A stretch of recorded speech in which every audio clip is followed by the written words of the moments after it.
Hi there, Cancer. Thank you for joining me for your weekly forecast for week commencing the 2nd of January, and welcome to the new year.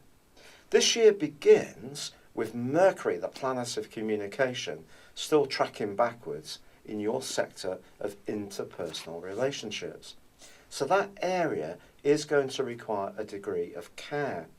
Ironically, by Thursday, Mercury retraces its steps so much, it reverses into an area which is much more to do with life's everyday, grittier issues, the detail of things. But the Sun, along with Mercury and also Pluto, are all in that 7th solar house for you, so it's how you interact with others is going to be very much to the fore as you start this week.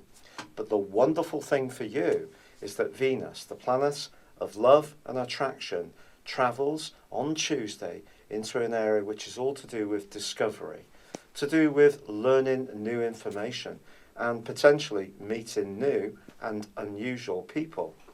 In an existing relationship, it points towards having a bit more curiosity, but it's joining up in the sign of Pisces with Mars and also Neptune, which continue to combine in a conjunction through to the middle of this week.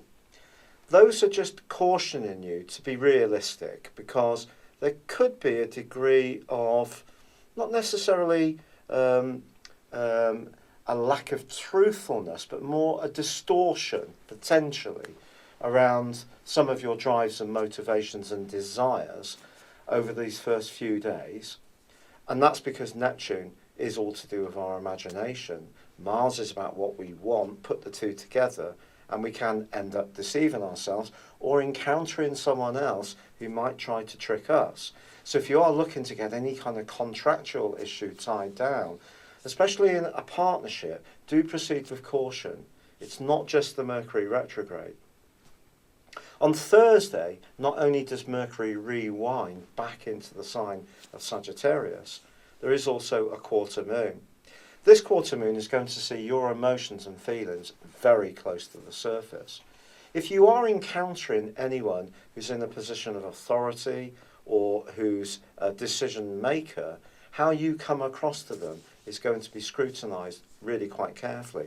But don't try too hard, but at the same time you might need to understand what they want from you. But there's a part of you, in terms of your worldly involvements, that can be rather rebellious at this time because of the continuing transit of Uranus and its opposition to Jupiter. But you need to keep in balance the part of you that wants to keep a sense of equilibrium and peacefulness in your emotional self, and also that part of you that wants to strut your stuff in a more authentic, if you like, a more ungilded way. And that's really what Uranus is pushing you to do. But don't be a rebel without a cause. Fortunately, Saturn, the planet of structure, continues to forge a great link to both Uranus and Jupiter.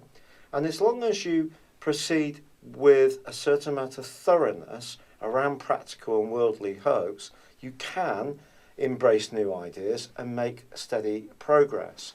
But I think the rewind of Mercury is fascinating, because by Thursday it may be a little detail that you thought you dealt with will need to be looked at again. However, it's at the very end of this week when you get the prime real estate, if you like, of what the stars are offering, when Mars and Pluto, the two rulers of Scorpio, go into a wonderful angle with one another. And if you are collaborating with the right person, and you really feel a sense of strength from one another's mutual qualities, this relationship could just become something so much bigger as you really make your way into 2017. So it's all about making the right decisions. There could be a lack of clarity, but there can be new information and new understanding coming to you too. And if you're travelling, I think this can be a very exciting time, particularly if it's with one other person. It's been a real pleasure being with you. Thank you for joining me. Good luck and goodbye for now.